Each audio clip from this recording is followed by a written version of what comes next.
So this topic's a pretty short one on epigenetic changes. So again, going to the learning outcomes, what we need to do is this connects to the gene expression and phenotypic expression topic, to make sure you've seen that as well. And it's saying that cellular differentiation, the way in which cells differentiate into their specific types, is associated with the control of gene expression, which genes are being turned on and off.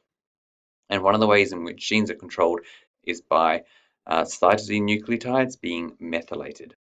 And that some of these changes, which we call epigenetic changes, can cause disease as well.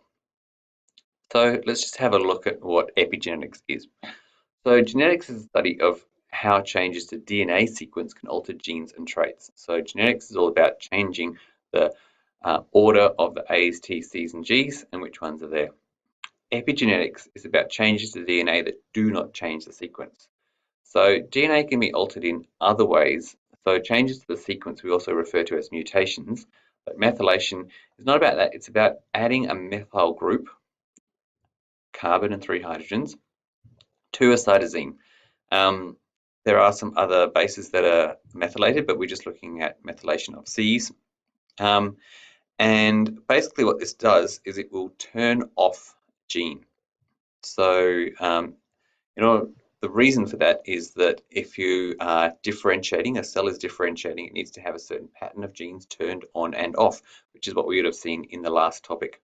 In order to maintain that for a long time, rather than just dynamic controls, it's easier to put into place something that turns off those genes long term.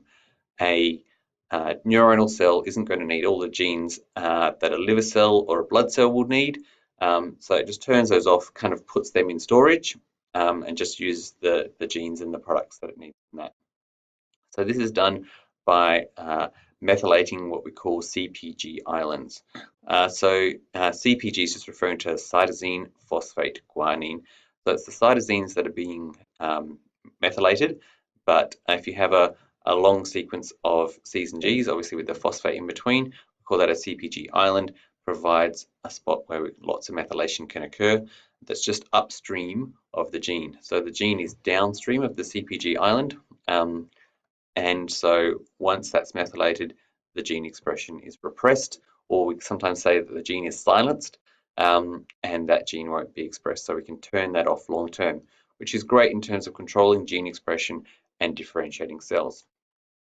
However, sometimes the methylation goes wrong, and the wrong genes are turned off.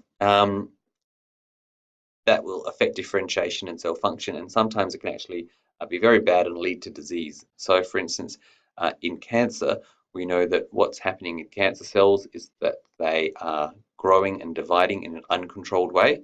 There are lots of genes that regulate cell growth and division. If some of those are turned off incorrectly, that regulation doesn't happen, and the cells will grow in an uncontrolled way, leading to cancer. There's also a condition called Fragile X syndrome, and in that situation, a gene that's involved in brain development is turned off, leading to huge consequences during that fetal and embryonic development. So turning off the wrong genes in a long-term kind of way obviously has some severe consequences, but most methylation is happening in a controlled way to help with differentiation. And again, just a reminder, these are called epigenetic changes because they are apart from or separate on top of genetic changes. So genetic changes like mutation obviously have long-term consequences as well. We'll talk about them at a different time. Epigenetics is about changes to DNA that don't change the sequence, and methylation is our key example of that. It's covered in chapter 4. There's also a video here. The first part is pretty basic and straightforward, and then it gets to a bit of detail around some of the particular aspects of the process. But feel free to have a watch of that one as well.